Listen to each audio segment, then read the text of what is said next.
For me, his career was dance photographs. Jack, from the minute I met him in my capacity in the library, Jack was adamant that he not be identified only with dance photographs. I now understand that he was right. He was particularly adept at portraying performers and getting their own personalities, something quite wonderful. He saw in other people something extraordinary that they didn't see themselves. They were working on their art, whether they were actors or musicians or dancers.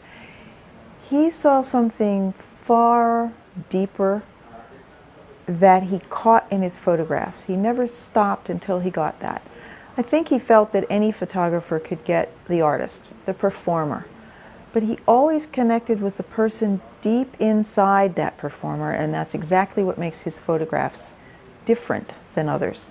What was interesting particularly about Jack as a dance photographer is that most dance photographers are interested in the split moment. They're interested in the dance as much as the dancer. They want, you know, the highest jump, the most expressive arabesque, etc., etc. Jack was less interested in that. Jack's attempt was to really get to the character. He wanted portraits rather than images. You showed me photographs, for example, of Fernando Bajones. I know they were taken when Fernando came to the United States, to New York, to study from Cuba.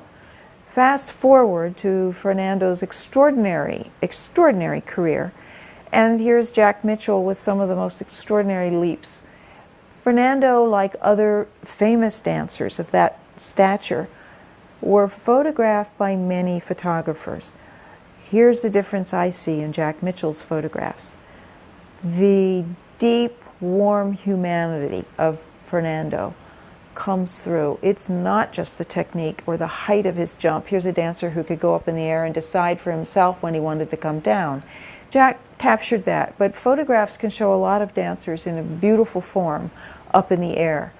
Jack was able to also get not just the form, but also the person, and not just the character of the role, but Fernando himself. He's an extraordinarily warm human being, and that always came through Jack's photographs. He documented a key golden age in American dance, and so his photographs mean something more in the dance community than in all the other performing arts communities.